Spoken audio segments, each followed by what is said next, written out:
Do you want to bring balance to all the wireless radiation fields in your life, including 5G? The Omnia Radiation Balancer is a small sticker you can stick on any device. It changes the state of the field and creates a new resonance between the wireless radiation and your energy field. And here's a special offer for the Journey to Truth crowd. Just enter the word truth in caps at the checkout for your 10% discount. It's easy to bring balance back to your body with the Omnia Radiation Balancer.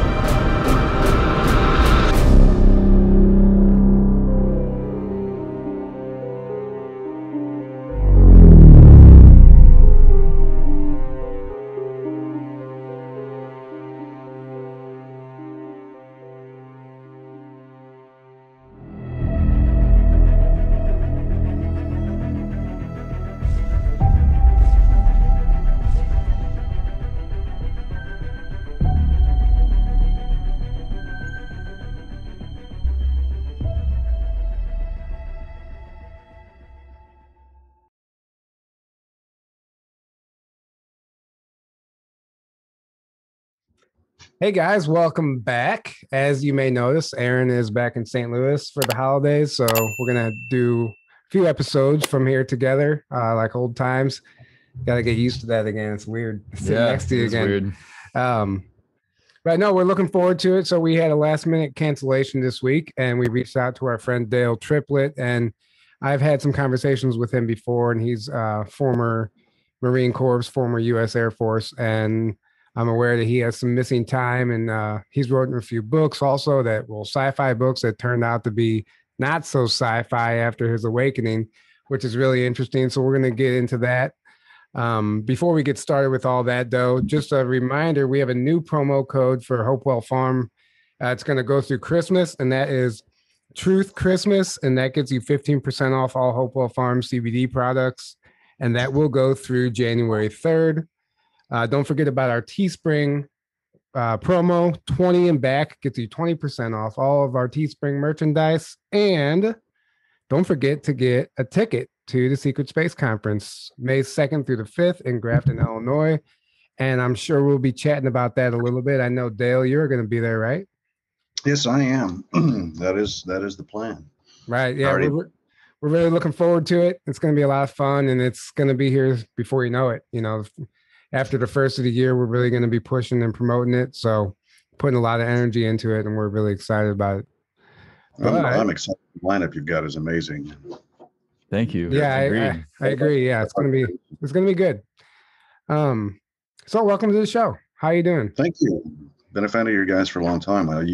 You've really stepped up the game when it comes to this subject matter and your open-mindedness, but you just don't take everything at face value either. You do a little bit you do your homework, and right. Yeah. Thank you. We don't know. We don't know. Well, exactly. I think that you just said it best. We don't know. And we were just talking about that today. There's so many conflicting narratives right now, and some of them are like extreme opposite narratives. So yeah. And we were talking like, maybe one side's not fully right. Maybe the other side's not fully right, but there's probably partial truths all mixed in there. And it's up to us to connect the dots and just take it all in from all angles, but don't marry yourself to any one person or narrative. Every bit of it with a grain. There's some that I ardently support. I just have full faith in them. Right. Tony Rodriguez. Right. Will Nutter, Johan Fritz there. Michael Gerloff, the one that really first kind of opened my eyes to this and has fallen off the face of the earth. Jason, what was Jason's name? Jason Rice? Yes, Jason Rice. Going back to Michael Gerloff real quick. Guys, if you don't know who he is, what year did he come out? And Michael Sala did a bunch of interviews with him. What year was that? 2016? I think it was 2014. 2014. Okay. That's maybe 16. They've been out for at least 4 or 5 years. It's a set of 5 interviews that he did in Hawaii. Right. They're on. That really woke me up in a big way. You actually made me aware of him. They're on Dr. Sala's website. I don't know if you've watched them. Are they on YouTube? Yeah, they're still on. I mean, not his website, his YouTube channel. Yeah. Oh, okay. And they're absolutely fascinating. I'm like, how did I miss this guy? And then unfortunately he's not doing interviews anymore. But We're not talking about him today. We're talking about Dale. His story's a lot more interesting. He has, but what intrigued me was the similarities. Both from Missouri, both had been student body president, both had experiences when we were young with like shadow beings. Both served in 2 branches of the service, both with the Marine Corps being first, and then he went Army, whereas I went in the Air Guard. But all those things kept popping up. And when he was talking about his accounts with the Draco, I thought I'd heard the term Draco in like medieval literature and fantasy, referring to dragons and stuff. And that's how I use the bad guys in my book. The descriptions of what I had of how these beings were was spot on to what he was saying. And all these little things, the meeting in particular, I got selected for special testing, which is no big deal, in boot camp. I had some corporal tap me on the shoulder and say, hey, you're selected for this test. Follow this corporal down, and there was in a corridor downstairs at Marine Corps Recruit Depot in San Diego. It was at basement level, which is odd, even in California.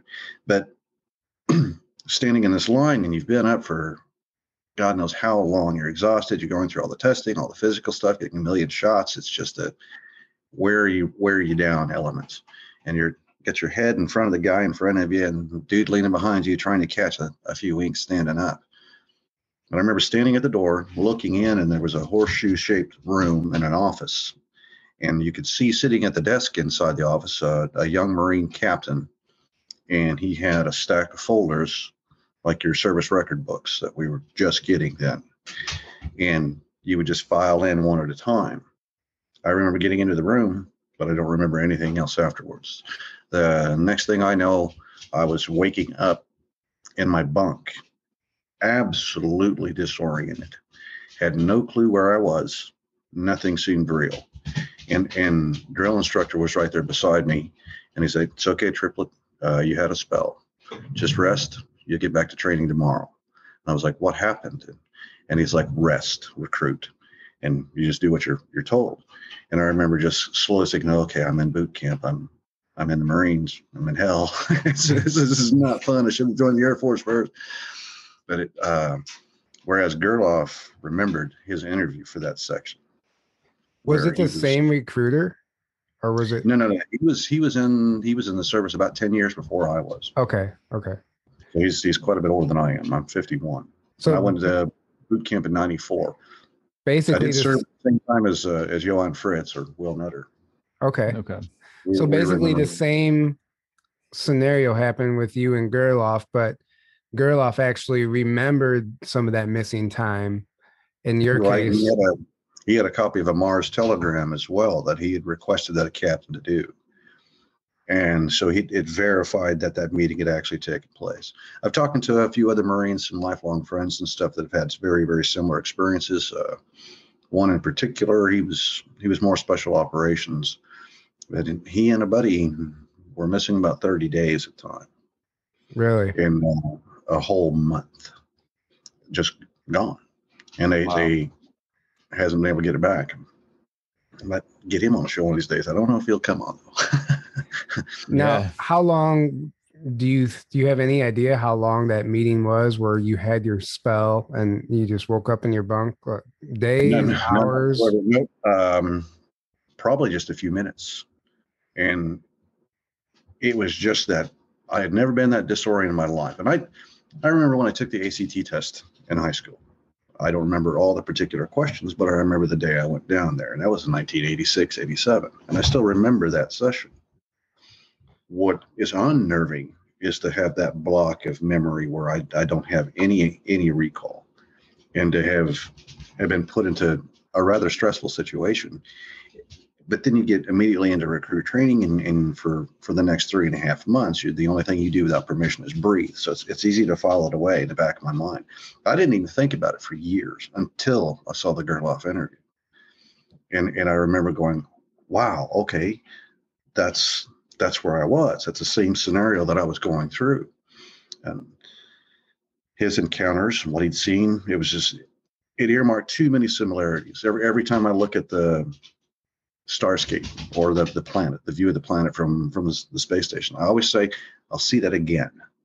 Not I'm going to go see that. I'll see that again, like I've been there. Right. Reached out to one of your guests, one of the guest speakers there at the conference, Rebecca. Rebecca Rose. Had Rebecca Rose, and she did a reading for me, and it was directly related to SSP involvement and unlocking more memories and trying to do that. And what came through for her was that I was very, very much a part of that. And it's like, do you remember? Do you remember? And I guess of a significant role. That was a pretty emotional thing for me to read. And it was almost like flipping a switch to where some realities are kicking back in. I don't have anywhere of the recall that Johann Fritz does or that Tony Rodriguez has. I've had the odd dreams, and everything seems to be locked in subconscious. But when I bring these elements out in my fiction writing, those that are participants are saying, dude, you're nailing really close to some of the things that go on within these programs. Right. Less on the super soldier side. And I've had lots of conversations with Penny Bradley, and her experiences mirror my own. I lived in Germany for 13 years. I speak pretty good German, but all the imagery, everything is too familiar, and it's not for pop culture. And I know we get influenced that way too. I like to play devil's advocate when it comes to this. It took me a long time to even fathom the possibility that this was real, that this actually was occurring. And I wanted to find every possible other explanation I could psychologically. Am I deluding myself? Is it wanting to be included in something that's so bizarre to feel inclusive? Is there some type of a psychological trigger or disorder that makes people do like the whole live action role play element? Mm-hmm. And so I will bring on the skeptics, please. Absolutely tear this apart and show me. Yeah, I'm from Missouri. Show me. Show me. Yeah, I actually love that mentality, because you're right. There seems to be like something taking place amongst experiencers who maybe they want to be a part of the SSP, or they want to be, it's like being sitting at the cool kids table or something. Cool. So they take their experiences and they take things that have happened to them in dreams and they try to mold them into like an SSP timeline. And it seems to be the case with some people, but then other people, it's pretty much clear cut. Like, okay, this guy's got legit memories that he can verify. Obviously, we have both things occurring right now, but I think what's more important with having you on and talking about this is the fact that missing time does in fact occur, and you can attest to that. And you're not the only person that's saying that. And we have to connect the dots. We have to take everybody's story at face value until we can take it a little deeper with memories and stuff like that. But so I don't know, as far as, so have you, after your session with Rebecca, did anything come through? Did anything start? No, it was just more of a, to be honest, it was almost like just a peaceful feeling. It was a simple acknowledgement, okay, that I've got a little tiny bit of confirmation from an outside source that I do respect, and I like her integrity. I researched the thunder out of her to see if anybody had accused her of being a charlatan, being a con man, and then I could find nothing. In interviews I'd watched with her too, her experiences there and what she does, it just gave me a little bit of peace of mind that, hey, I'm not friggin' crazy. And this is something that is happening, can happen, and probably is likely still going on right now. Yeah, absolutely. Other things are like with Tony Rodriguez. I'm also an editor. I've edited a little over 30 books, a lot in fantasy and a lot in the paranormal. Worked a lot with David Weatherly with the Woodknock series, Nick Redfern, Lyle Blackburn, Travis Walton. I've worked with these people on what they're putting out. And it's always to try to reel the language back into where it's not definitive, to say, okay, this might be, possibly, could be, or what their actual experience was. I was so excited about Tony's book coming out, and I had reached out. I'm on this Patreon, and I said, man, I want to edit this for you.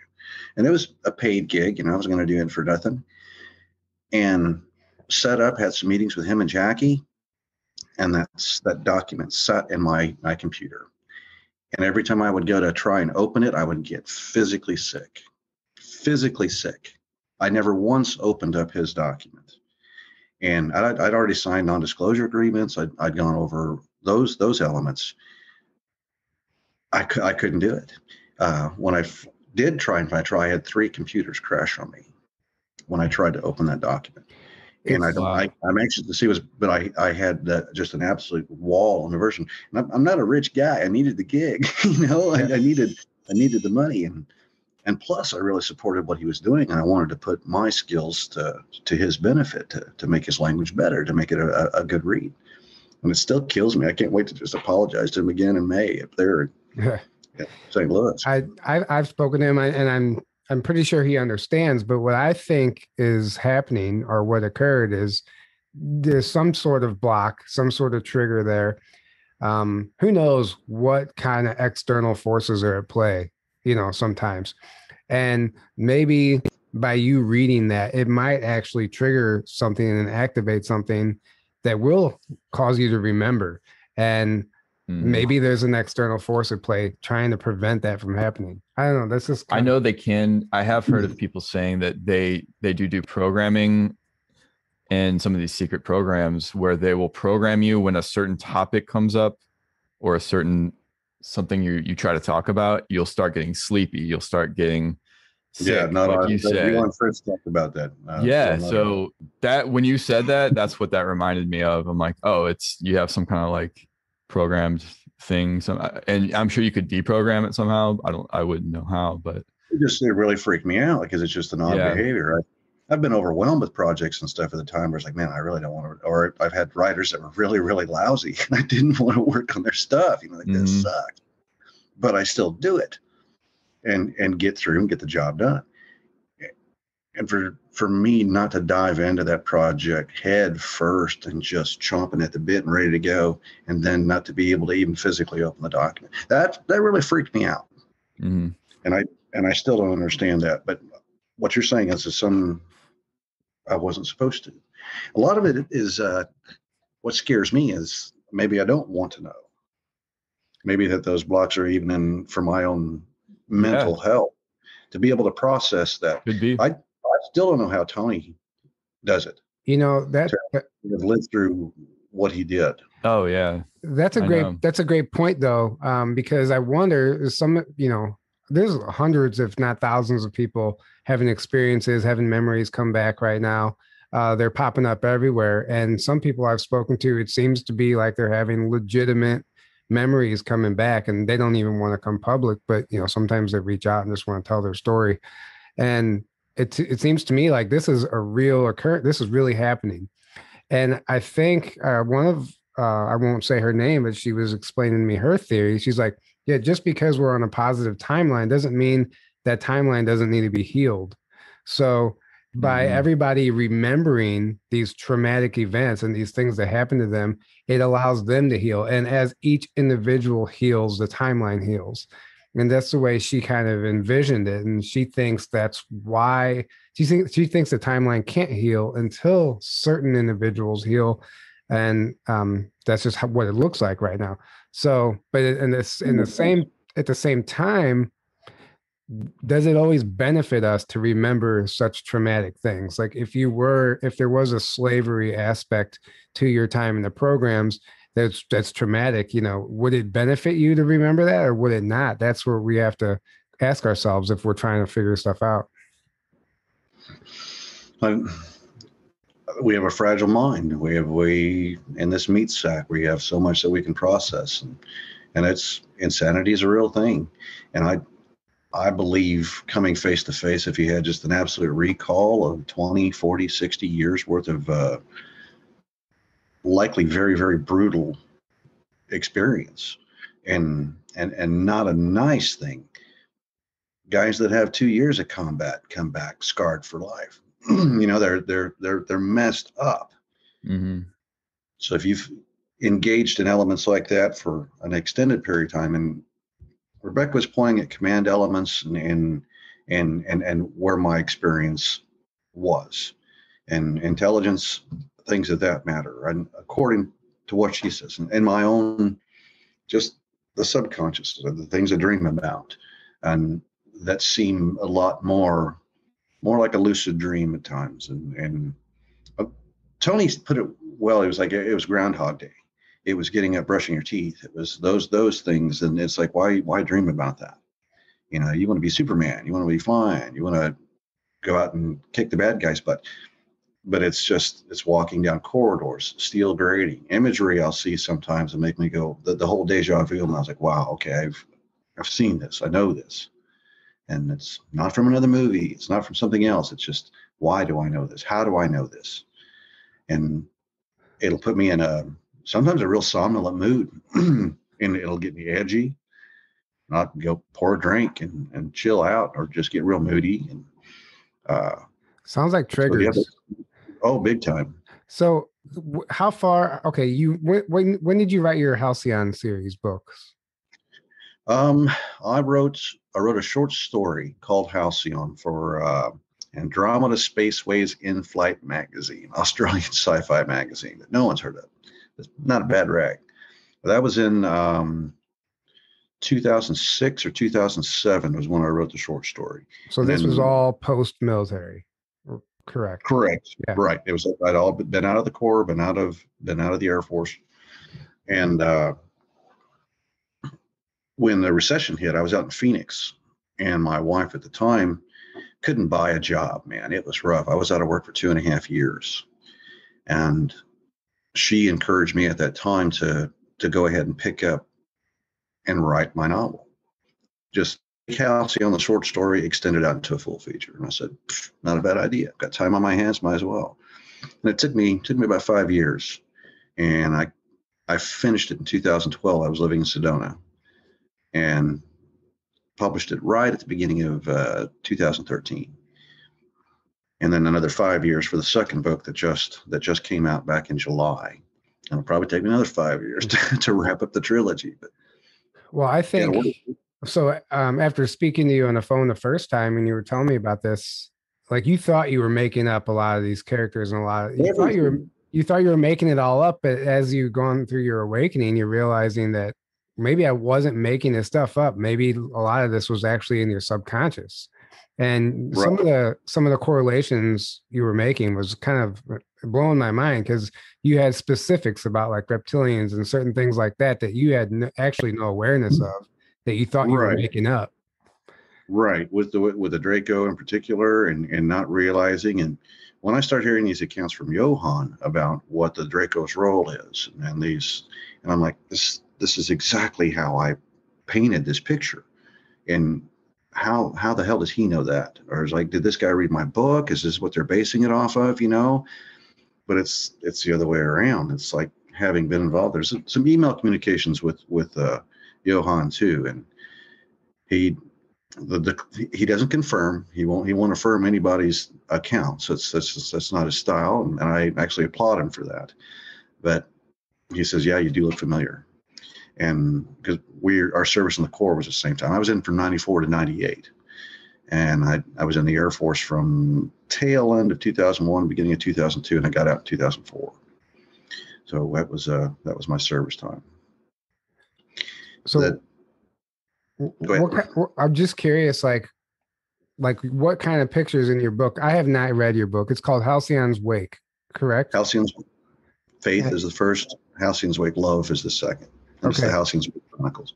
So what kind of details in particular were you shocked to find out and to hear these other guys talking about? The lunar base. Now, a lot of the premise in my own mind, I wanted to take all of the pop culture elements about ufology that we've known since the 40s, since Roswell. And my whole premise behind it was, what if it's all true? Just take it as truth, that it has been covered up, that Eisenhower did meet out there in California, that we did have a base on the moon. and I laid that in there as part of the reality. It was the filling elements of the characters that were around it that I had pulled out of some from what was in there in the mainstream element, but the stuff about the Draco, I'd never read anything about the Draco. I'd never heard anything about them. I've got other creatures, the Tunaki and the Citherans. Citherans, they look like humans, but they're far older. They live hundreds and hundreds of years, like the biblical ages. And the Tunaki are basically Bigfoot. Nice. They're just badass warriors, and they're really cool. I'm giving tons of spoilers, man. But Spoiler alert. I'm proud of the tale, actually. And what's funny is working on book 3 now knowing what I do know about the SSP, and that's kind of twisted itself into the narrative, and it will be a big part of the 3rd book, as that is the last battle itself. And very nice. So it's maybe you're writing a trilogy on your own 20 and back. You don't even know it. Yeah, maybe. I'm not that cool, man. I am not that cool.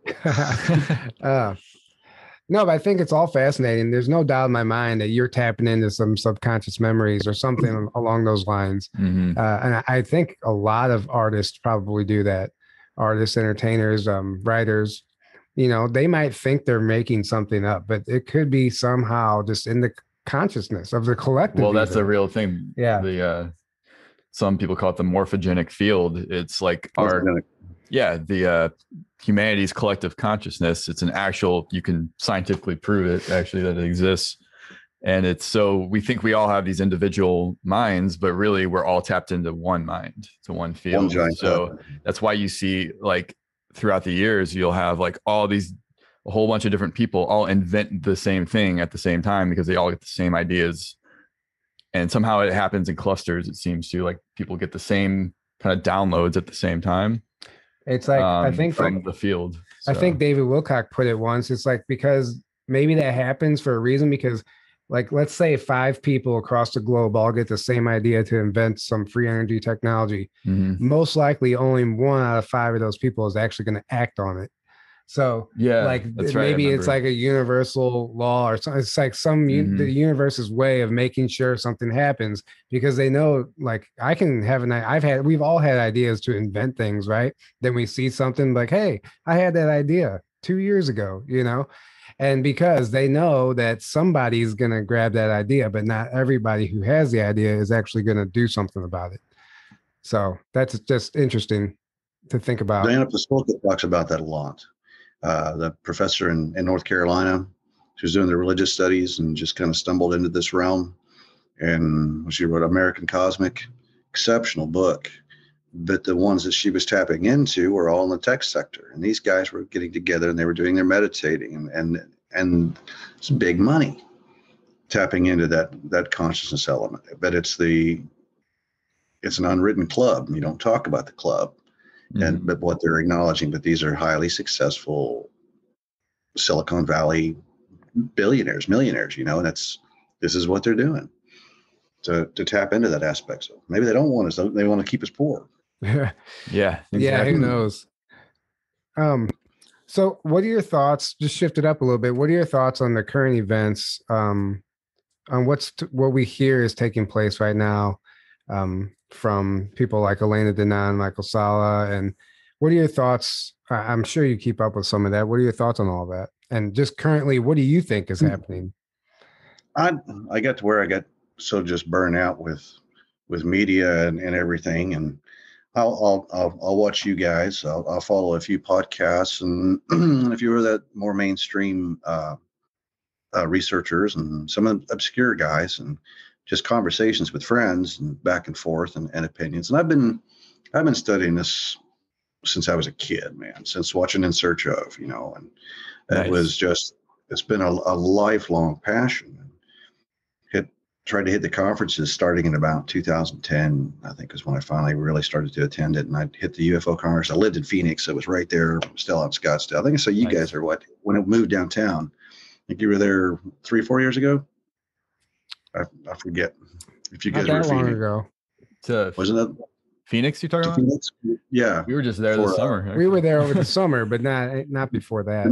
Not before that? Okay. No. I'm just making stuff up then. I swear it's all you. We were in Phoenix and Sedona this summer. It was clones. It was clones. Yeah, maybe it was our clones. Who knows? It's our doppelganger. I did see that you guys were in Sedona. I love Sedona. Oh yeah. Spending 2012 there was a blast. It really was. Had some crazy experiences. I lived next door to John Burroughs, or just in the same section of town. And John and I become pretty good friends. I was a real nut on Rendlesham, and the Rendlesham Forest incident was huge to me. Mm-hmm. Good friends with Peter Robbins, John Burroughs, and I just, all the characters and the players in that. And I'd been in Europe when that was going down. Oh, really? And some of the kids I grew up with in high school. I was in Germany for 13 years. Oh, wow. At Hahn Air Force Base and Prüm Air Station. My dad was Air Force also. He enlisted right after I was about a year old. And I had a few guys that had been saying, hey, did you hear about what happened in England? This is before anybody in the world is hearing about it. It's like, dude, there was a UFO out there and all the SPs. And so kids that had been stationed over there and their dads get orders from England down to Germany instead, staying over at European theater. And so I've researched the thunder out of that my whole life. As far as modern take, it's always going to be more of the same. I really do. I love Lou Elizondo. I really do. And man, I kept him at arm's length like you wouldn't believe when he first was like, okay, you're from the government and you want us to trust you? Sure. Yeah. Not happening, man. You're an intelligence operative. And it was really hard. But man, the more I listened to that guy, he's either the smoothest operator that ever lived or he's legit. He's straight up wanting to find the answers. I sense he's being honest. I do. I did too. This is integrity. He's just telling what he knows. Yeah. And I'm sure he knows a lot that he doesn't talk about. Because he's been asked about remote viewing in particular before, and he dances around that. There's certain things he doesn't want to say. So there's certain probably he can't say. And I said that. He has said that he was trained as a remote viewer. Yeah. And that's the guy. Hey, he moved to Wyoming. I was out there for 7 years. Anybody that can stand Wyoming is all right in my book. That's a tough place to live, man. Right. Yeah. So getting back to like the current times or the current events, I guess, as far as this war, the spiritual war, that's kind of what I was getting at. Like, what's your take on like, what do you think we're at right now? Because like there's two narratives. One's like we basically lost or we're losing. The other one's the opposite, where Earth is being liberated. The solar system is being liberated. The awakening is happening. Right. And I know you don't have the answer. I'm just curious on what your thoughts Actually, I do, but I'm not going to tell you. Right. I take everything like that with a grain of salt. I don't think there's nothing new under the sun, as I said. That there's always going to be a constant battle of good, evil. That's perpetual. Mm-hmm. Even like you talking about healing along the timeline to heal a timeline, that's hard for me to wrap my head around. In anything that takes that level of conjecture and speculation, unless they're channeling something that's pretty freaking cool, I'm just going to get back up. Okay, let me hear what you got to say, and then just make an assessment of it. Then I'm not easily swayed by a lot of speculation when it comes to good versus evil, white hats, black hats. Wasn't a big Q fan. Really didn't. I was like, come on, guys, really?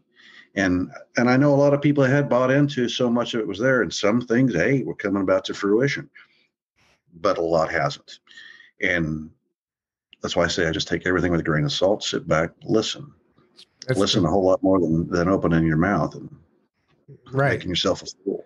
I actually love that stance. That's the wisest thing to do right now. And as we go farther along into this, it's the smartest thing to do, honestly, because like you said, we've been, well, you didn't say it, but we've been let down by thinking things were going to happen by listening to certain people, even Q, for instance. And some things didn't manifest, and a lot of people were let down, and the morale of the collective went down because of that. So it's like a lesson in not giving your power away. Also, like we all hear this stuff and we think like we're winning or this is going to happen, and it doesn't happen, and then people lose motivation, they lose hope, so that brings them back and they just kind of check out. And so by taking your approach, you can prevent that from happening to yourself, and you remain sovereign that way. To me, I've misplaced hope. I would file that away sometimes. that you're going to get let down if you put your faith in people. You know, they will. They're always going to disappoint you in some way, shape, or fashion. And when it comes to this realm, where the biggest answer to every question is we don't know. Period. We don't know. And the ones that make definitive claims about what they supposedly do know, that's the ones that I actually really push back. That's cult crap. That's how people get brainwashed. That's how disinformation gets spread. Right. And some Russian intel agents laugh and going, they bought that. They bought that. Guess what they're talking about on the show tonight? Yeah, it's going around, making the round. And they're like, score. Why is it got to be a Russian intel agent?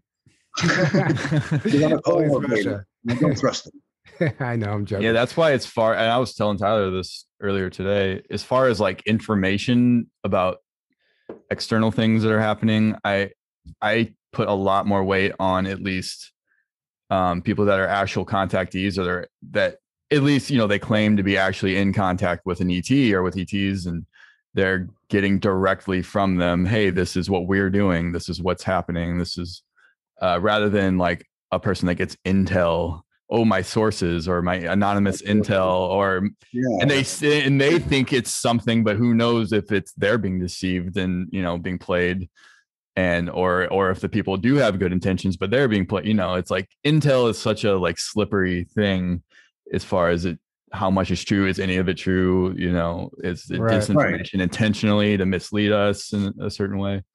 So I don't, especially these days, I don't put much weight in, oh, this is my intel that I got. Is this from my sources, you know, of what's happening? Right. It's like, okay, well, I'll take it in. I'll put that on a shelf, but I'm not going to put any weight on that, you know. Won't sell the farm on it, you know, and making those, there's still too much crap out there. And there are people that simply just want attention, that like the limelight. Oh yeah. There's a few big names out there, man, that just ruffle my feathers, and I won't, to quote one of my friends, I wouldn't piss on them if they were fire. Yeah. and just absolute charlatans. And there are still a lot of cons and charlatans in this field. People after game. And there are some legitimate researchers, and there are people that have great questions, and there are people that are doing some really great work in. But then there's like Michael Sala, who does amazing research, and he's able to really connect dots with things and form this picture. In my book, at least. Yeah, I would give him like a C, B grade overall. Honestly, he's going to stumble across a few that aren't legit, but I think anybody that does that can. Great researchers, my buddy Peter Robbins, man, and having to pull back left at Eastgate after his primary witness, Larry Warren, basically lied to him about his involvement. Yet that was the premise of and that crushed Pete. And Peter's a great guy, but it's hard when you put all your eggs in one basket, then they're going to get crushed.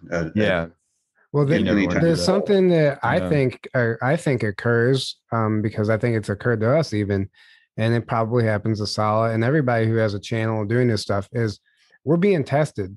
And there might be people sent our way who have stories or have information or have this, and it might be a disinfo agent. And it's like right now is the ultimate test of discernment for everyone. But let's just pretend somebody goes to Dr. Sala with this information, but it's up to him. Is he just going to believe everybody that comes to him with intel, or is he really going to vet it? Same with us. Like if we had every person on the show that reached out to us that wants to come on the show, like it can be dangerous. It can actually be dangerous. Yeah. It's your reputation on the line. You let somebody on here that's just trying to pull the wool over people's eyes, trying to sell something, or even to sell a concept to get people away from anything. That's just nope, I ain't selling squat. Yeah, you can buy my book if you want to. I know I ain't got a rich. That's why I'm waiting tables still. Yeah, and editing. You know, gotta pay the bills. But no, there's still a bunch of cons out there, and right. I will say nothing. I'm gonna get sued. I can't afford it. You know, all we can do is make our own connection with divine source, whatever you want to call it, and work on ourselves and live the life that we know is good, and do the To best. me, just even conversations like this are what's very helpful. Yeah, exactly. And that, connections like this, and that and somebody hears and says, wait a minute, this happened to me in boot camp too.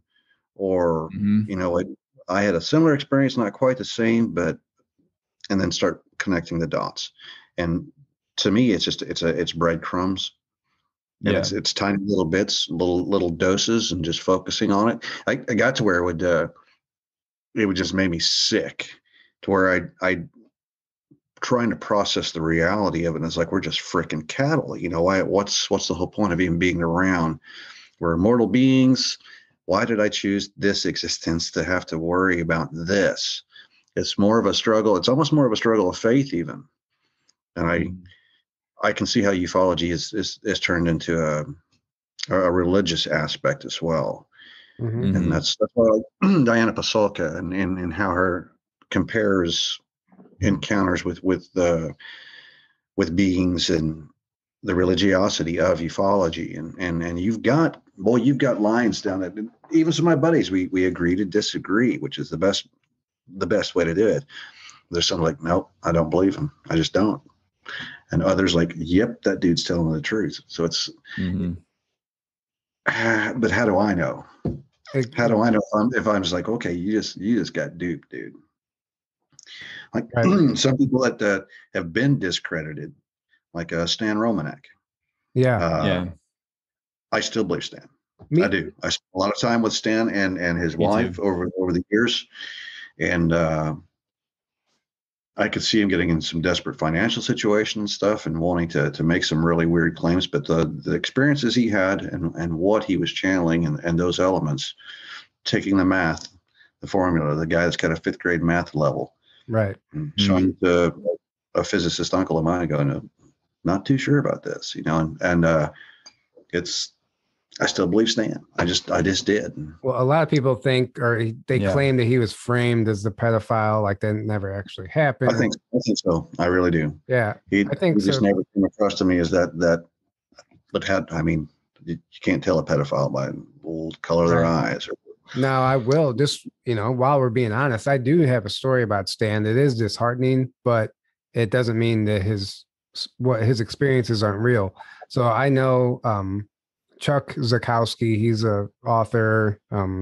He's affiliated with MUFON, and he had a show on Travel Channel. He had a show on Travel Channel called Alien Highway. Yes. Which was actually really good. But anyway, he was assigned. He was one of the field investigators that was assigned to Stan Romanek, and he's actually in the documentary. In Stan's, he's actually in that documentary, and he still to this day vouches for Stan's. He thinks a lot of that stuff happened to him, but unfortunately, he had to check out whenever he caught Stan faking an orb video, because they would literally be assigned to park outside of his house every night, and he was taking like this red glowing ball and throwing it and filming it. Oh no! And they caught him.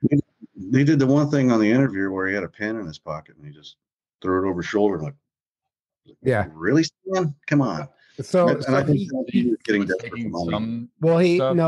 Towards the end, because some people like the fame, they like the attention. That makes sense. And there's personality flaws in everybody. He got addicted to the fame and the attention. So he had to. I've heard that story literally firsthand out of Chuck's mouth, and I don't think Chuck would lie about it, But he does not. He definitely doesn't let that discredit everything else, because there are some real things that happen to Stan. Guys, if you don't know what we're talking about, there is a documentary you can find. I don't know what platform it's on anymore, but it's called Extraordinary, the Stan Romanek story. And it's a great watch. It's really good. It's totally worth your time. And so I think it was on Netflix at one point. It was at one point. Not anymore. It was on Netflix. I started on Prime, one or the other. Yeah. But Stan was straight up, dude. But even others there's Travis has been attacked since 1975. They've been on hounding that good man relentlessly. He's awesome too. I met him in person. I met him in person. Contact in the desert. Remembered me. Cool. Yep. Travis is he's he's getting grumpy in his old age and getting tired of having to defend himself. And it's like, guys, that ruined his life, that whole experience, and all those guys affected by it. So who would want that? Who would want to risk their marriages, their livelihood, their just comfort? But nah. Yeah, exactly. That's why it's like, okay, I don't really like. Give me a few memories. Give me something that I can sink my teeth into to actually acknowledge that this is a real experience for me. But don't traumatize me. I want the happy version. I want the happy memories. I don't want the stuff that Tony talks about. Right. But I think that's more of the truth than anything. So yeah, you said you know other people also who've had missing time that haven't came forward yet. Correct. You said that. Several, actually. And do they? Is it just missing time? Is that all they know, or do they actually have memory things? The missing time element, that's generally associated with about every abduction scenario you have. That's always in place. Yeah. With these in particular, because I was a real nuts and bolts guy for a while, just the trace evidence cases and what was tangible, what was recorded, what could we measure, and I used to laugh at the whole super soldier stuff. I was like, yeah, right. Go. The comic book convention is 2 blocks down, guys. This is a UFO convention, which this is reality. And I really was damn near dismissive, and absolutely blowing it off until I William Thompson Tompkins, thank you, in Phoenix in 2010 or 11. Sat down, had a few cups of coffee with him, and I was like, okay, this is really different. Oh yeah. Oh, that's cool. At the conference, and I had no idea who he was. Just bad toupee, an older woman, and I wicked dandruff problem going on, and I was like, okay, this is a crazy old man. And so talking with him, and he was talking about his model ships and then how he went on, and I thought, wow, this guy is spinning a great yarn. I said, but you know what? I'm going to order some whiskey and I'm going to listen to this guy just so I can go. Yeah, I'll hear him out. This is entertaining. Yeah. And then later on, meeting the guy that was with him in a lot of the interviews, the other old gentleman that's Bill Wood or Bob Wood. Yes. Bob Wood, not Bill. Bob Wood. Bob Wood.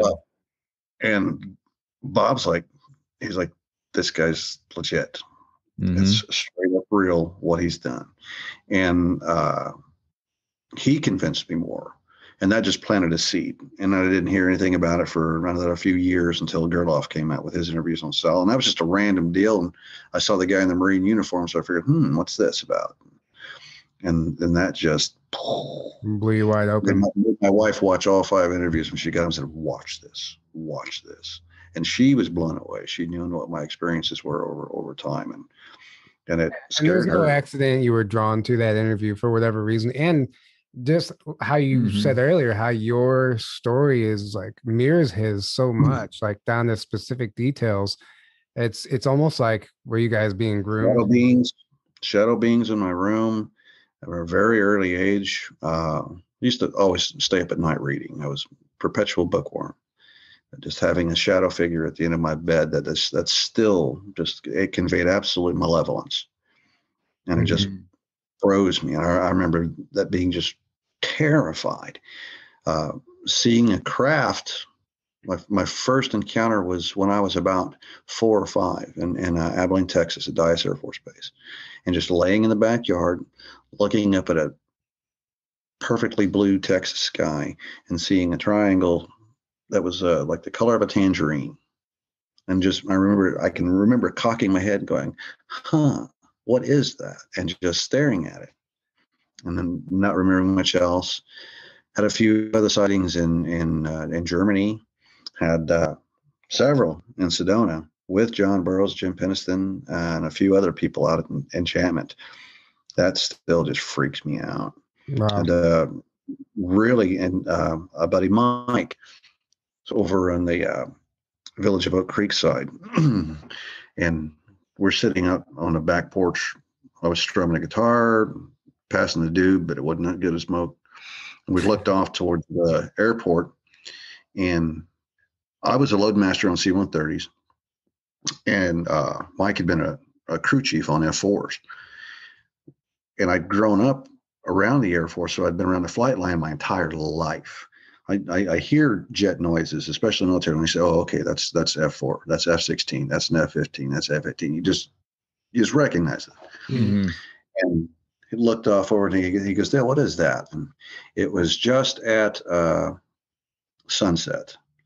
And they got the helicopters that go around and do tours in Sedona. And I just glanced over and said, "Oh, it's a halogen off that helo." And he said, "I didn't hear any rotor wash." And I stopped playing and listened, and it was dead quiet. And all I saw was this about the size of a silver dollar at about 500 plus yards. Next thing we know, it's right in our face. And it's as big as a beach ball, maybe 10 feet from us. Wow. And it's just there, and it's just a white light with like an opalescent surface. And then the next minute, it's shot up. And when it shot up, here's what's really weird. We were at sunset, when this thing went straight up to satellite level, and you could see it pop, and then off 15 degrees to the right, you could see a little iris start to open up. And then this thing went whoop inside it and pop, disappeared. Like a little EM drive, yeah. The sky was completely pitch black, full of stars, full blown. You've seen Sedona Night Sky. You know how awesome it is. Oh, yeah. But it takes a bit to get there from sunset. Mm-hmm. So that's more missing time for Mike and I while we were sitting there. Wow. It had to have been hours had passed. And like I said, we were smoking weed, but it wasn't that good. Wasn't that good? Yeah. Yeah. No, that's wow. That's crazy. That was a really cool experience. Yeah. I've had missing time at ECETI before, but 3 hours. I woke up. Oh, really? Yeah, I think I've told you. Did you tell me? Yeah, I've told you. I woke up at like 3 something in the morning. Oh yeah, I remember to go pee. I woke up and the whole room felt like it was in a vortex. Like it was literally like I didn't know what was going on. I'm like, what is? It was weird. Was this just the last time? No, no, this wasn't the last time. But I had a weird. You had that weird dream. That's right. But I woke up and I went pee. I came back and laid down, and I was laying there for 10 minutes, and I was just thinking, man, I'm wide awake now. There's no way I'm gonna fall back asleep. Sometimes I was just like, damn. And so I realized I wasn't going to fall asleep. So I grabbed my phone to just play with it because I wasn't tired anymore. And then I grabbed my phone. It was 6:15 in the morning, and I had just woke. And like 15 minutes prior, it was 3 o'clock. And I just remember looking out the window. I'm like, holy shit, it's light outside. Like I didn't know what happened. I didn't know how I got from 3 a.m. to 6 a.m. And I didn't sleep. I wasn't sleeping. And it was just, I was exhausted the whole next day. I felt like I just missed a whole night's sleep. It was weird. But this shit had to happen. So I don't know. I couldn't tell you what happened, but I know it was a weird anomaly. We don't know. Right. But it's something. I just got back from Florida. I was down there for a 12/12 ceremony meditation retreat. And on 12/12, it was Sunday, at 12/12, we did a ceremony, and there was about 20 of us, and we had a craft show up right overhead, broad daylight. It was like 12:30. Wow. One of the ladies noticed it, and we all of us saw it. It was a silver craft, like it looked like a ball, and it looked like it was just spinning in place. It was pretty far, it was pretty high, but once you saw it, you couldn't not see it. Could not see it. Yeah, and it looked like if like a big bright planet showed up in the middle of the day, kind of, but it looked like it was clearly spinning. You could almost, it was like flashing or spinning. And we watched this thing, and it wouldn't show up on anybody's camera. It literally wouldn't show up on the cameras. And we watched this thing. It moved around a little bit, and it started finally taking off to the left, and then just disappeared. And it was only there during our ceremony, which is really interesting. But it is. Yeah. So it's none cool. of it to show up. I've had several that I filmed in in Phoenix just from my front porch. I was outside all the time, riding, jump in the pool, cool off, write some more, chain smoke, and several daytime sightings in Phoenix. But nothing. My buddy Eddie Cotty, he's a graphic designer, and I sent him the video. It's like, dude, you got to check this out. This is so cool. And he's like, dude, there's nothing on here. Nothing. I was like, I absolutely saw this thing. And he's like, I believe it is. He said, but dude, there ain't squat on this video. Yeah. Whatever. That's the thing. Yeah. Yeah. Making, I actually have a cell phone video, though. My one amazing sighting that wasn't at like ECETI or anything. I got a cell phone video of, and it's on the you can see it on the video. They all came different parts of the sky. They came 3 lights formed like Orion's belt in formation. It stayed there like that for like 5 minutes, and then just slowly flew away. I didn't know you had that. Wow. Yeah. What? I never showed you that. No. Yeah. You told me the story 100 times. Yeah. I know you've heard of it a million times. We need it. If we find it, maybe we'll edit it in here. It's not like it doesn't show up super well, but you can still see it. You can still see it. Yeah, you can see it. Most of them don't show up well. Yeah. No, they never do, unless you're on Jaime Maussan's show. So yeah, that's really cool to me that you met William Tompkins and actually got to talk to him. Yeah, that's amazing. That's awesome. Yeah. He was, and then I probably did not give him the respect he warranted. I just simply didn't know who I was talking to. And yeah, that's what makes it even cooler though. Asking you guys and the interviews done with us, like, holy cow, I had a lot more information there available to me, and I never even tapped into it. And he just struck me as kind of a crazy old man, and I really kicked myself for that. I wasn't rude to the guy, don't get me wrong. I'm not a dick. But you went into it with, it's like meeting a celebrity and not knowing it's a celebrity. Like you treat them like a normal person, and right.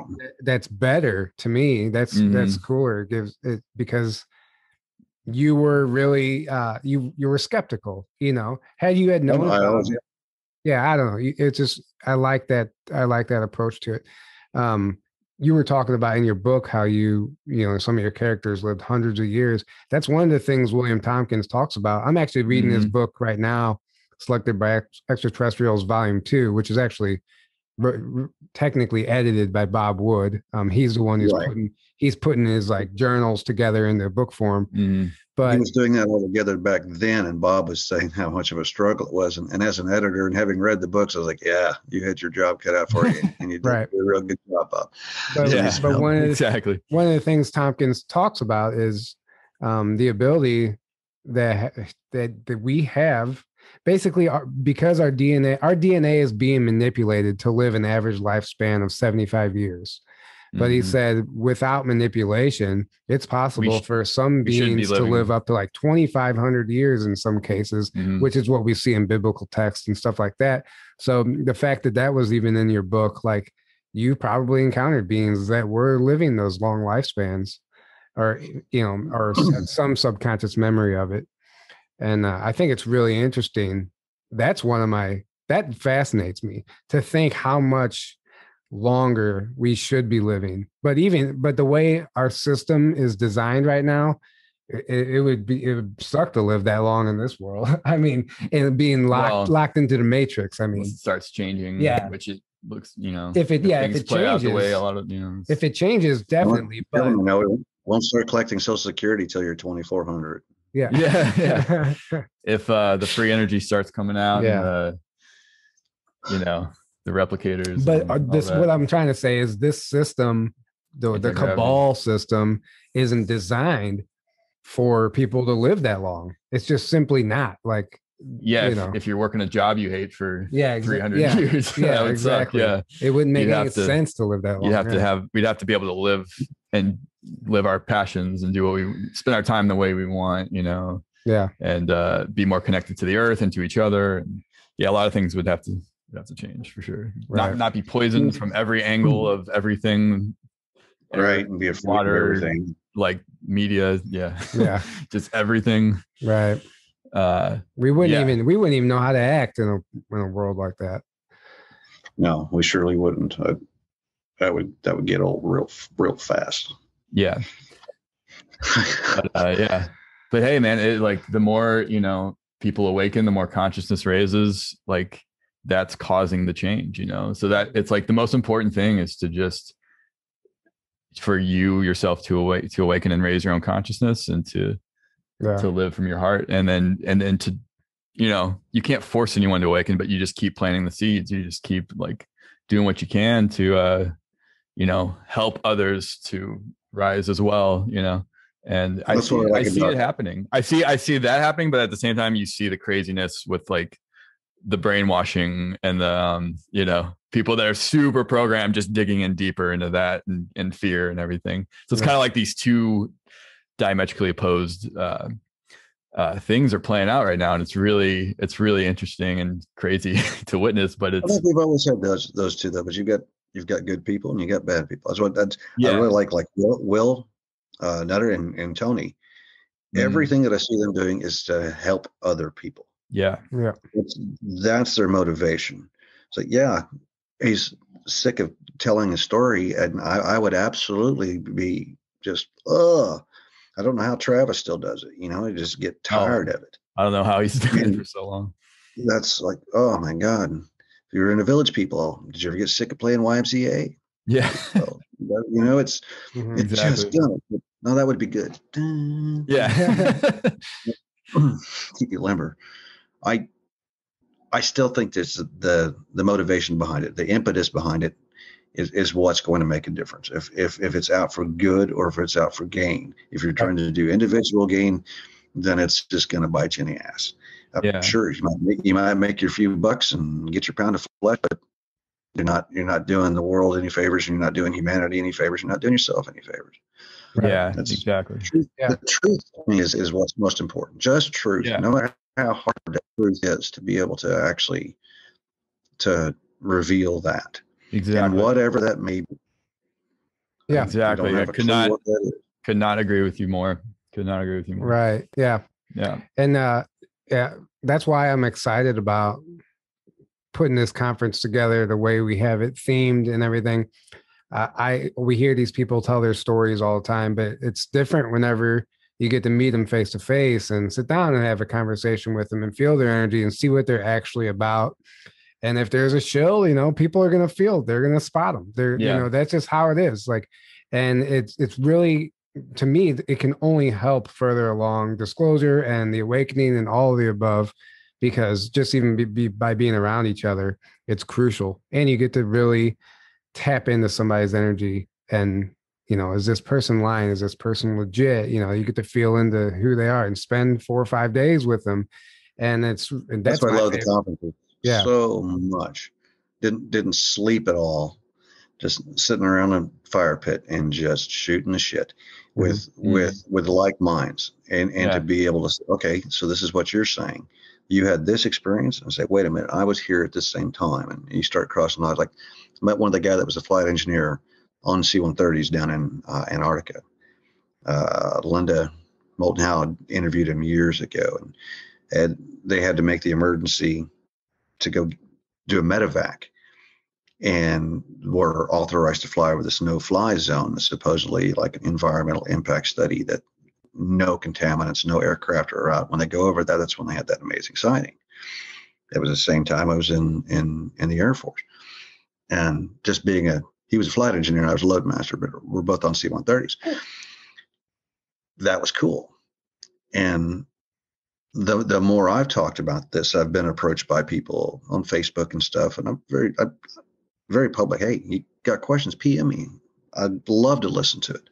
I'm part of one of the SSP groups on Facebook and stuff, and even there, I'll take it all with a grain of salt. And, I'm not going to affirm anything. It's like, hey, if I can help you, if there's anything that I know within my story, something you read in my tale that rings a bell with you, why? Tell me why, and that way we're learning together. Yeah. And progressing. Knowledge is power. Right. Yeah. I don't like that. The source won't allow me to talk to you. Come on. Yeah. No, that's funny. Yeah. Well, that's how you weed people out. It's exactly things like that, but no, yeah, man, we're, where can people find your book? Primarily on Kindle and in print. Well, hang on. And if it wants just a print just broke version up a little bit. autograph for me, they can. You're chopping up a little bit. Yep. Sorry. Say it again. It's on Amazon. Okay. The print versions and Kindle versions, and I've got the audio version of the first book, but not the second one. I have been too lazy to put that. Oh, Ringo. There's my girl. Ooh, she's brought booze. I love her. So Amazon, and we'll put all those links below in the description. Also, I appreciate that. And anybody can reach out to me on Facebook as well, and I am on Twitter. I don't follow Twitter as much these days. Just too busy. But and I'm always up. Anybody that has their claims and stories, and they want to write their elements about that, I am for hire as an editor. So I try to keep it affordable for everybody in this realm. And cool. Especially if you get a good story and you've got some decent writing, I'm not a ghost writer. I'm not going to rewrite your friggin' book for you. You write your book, I'll fix it. I fixes the words. It's what I does. Nice. There you go, Aaron. Yeah. Aaron's been. I'm actually writing a book right now, so. All right, I'm on it, dude. I'll let you know. Yeah. There's some friggin' block like with Tony where I can't open it. Yeah. Yeah, unless that happens again.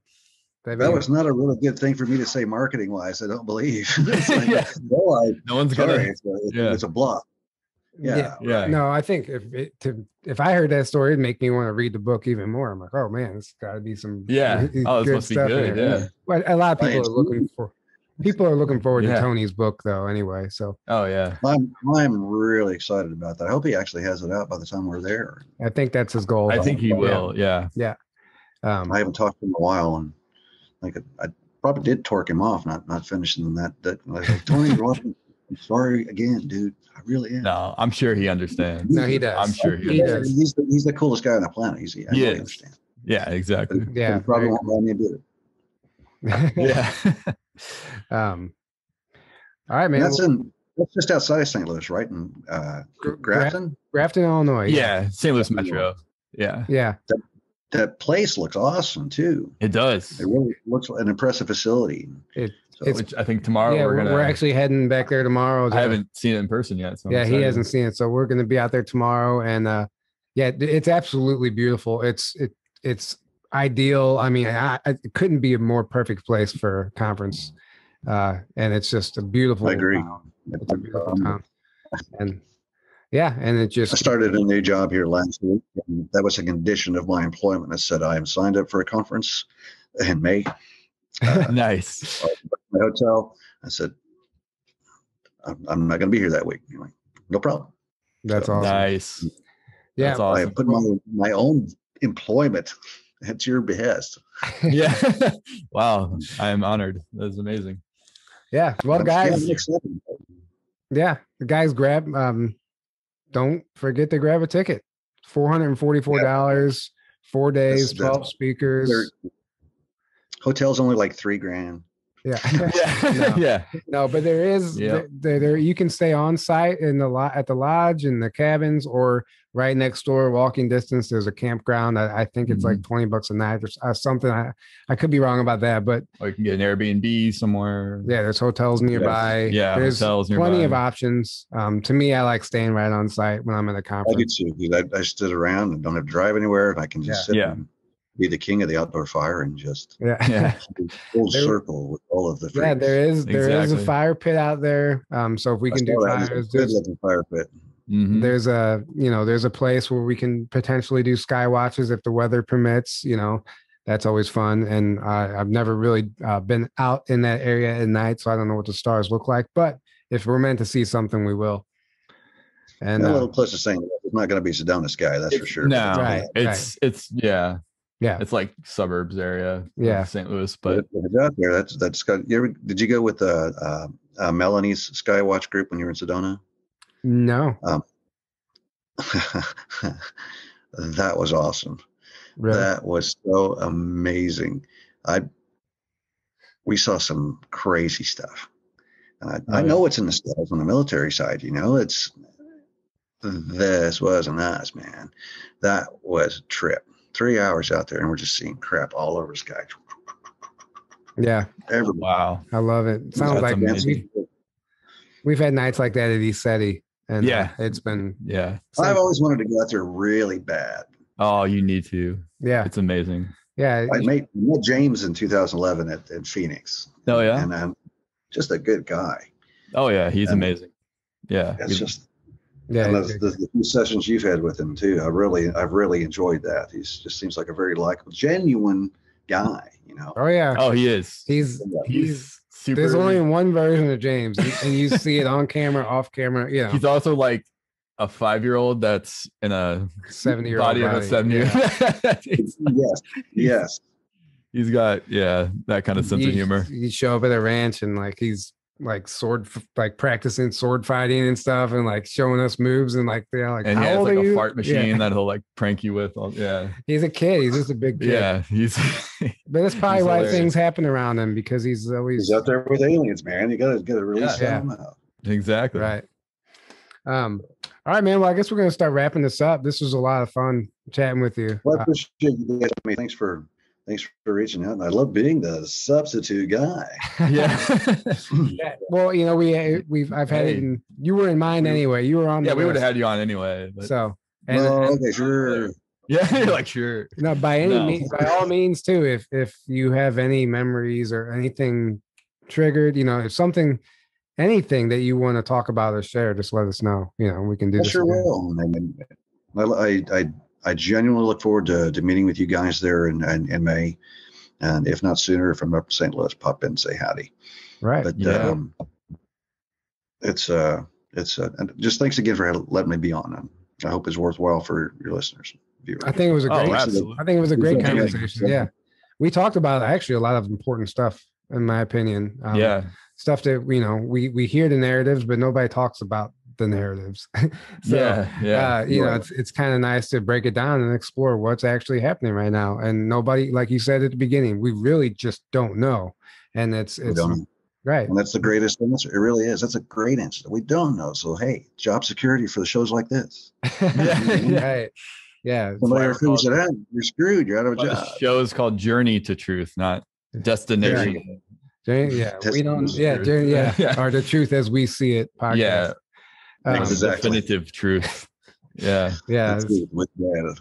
Yeah. Well, thanks again, gentlemen. Yeah. Absolutely. Thank you so much, man. Thank you, man. It was a lot of amazing. fun. And can't wait to see you in May. Happy holidays to you both as well. You too. Yeah. You too. And likewise to our listeners, happy holidays, Merry Christmas, if I'm allowed to say that. Whatever else, happy Hanukkah, whatever you want to celebrate.